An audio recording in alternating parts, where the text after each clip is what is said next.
Le bassin nautique de Souston et sa tour d'arrivée portent désormais un nom, celui de Bernard Bourandi, ancien rameur, mais aussi et surtout ancien entraîneur national, directeur technique national et même directeur adjoint à la préparation olympique, qui a permis au plan d'eau de Souston de devenir un bassin d'aviron.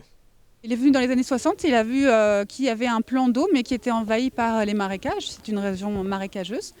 Et c'était quelques temps avant les JO de Tokyo en 64 et il a eu cette idée d'assainir le lac avec le maire de l'époque et d'en faire un bassin d'entraînement pour l'équipe nationale.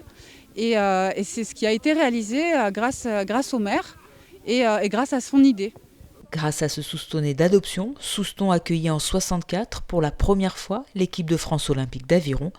Depuis, de nombreux rameurs et rameuses ont glissé sur ce plan d'eau et d'autres suivront. Je pense que ce bassin maintenant accueillera probablement dans les prochaines années des championnats de France, donc des grandes compétitions nationales et probablement des stages d'équipe de France en vue de préparer des grandes compétitions internationales, championnats du monde, championnats d'Europe et bien d'autres compétitions et pourquoi pas même accueillera probablement des équipes étrangères pour les Jeux de Paris 2024. Visionnaire, Bernard Bourandi a donc été mis à l'honneur lors de cette journée de baptême à laquelle de nombreux anciens rameurs et rameuses ont pris part.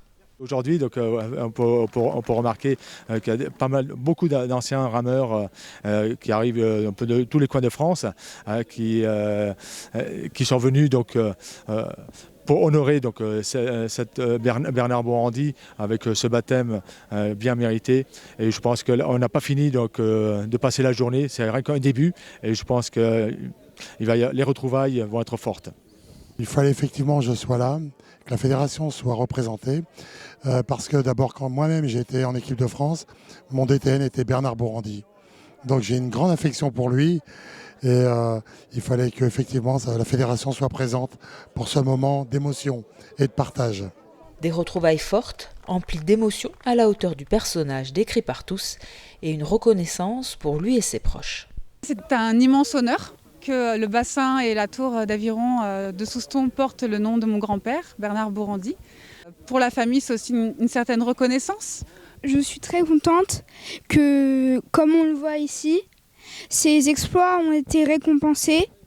Donc, merci beaucoup à tous ceux qui sont là pour lui et qui le soutiennent dans tous ces moments. Merci.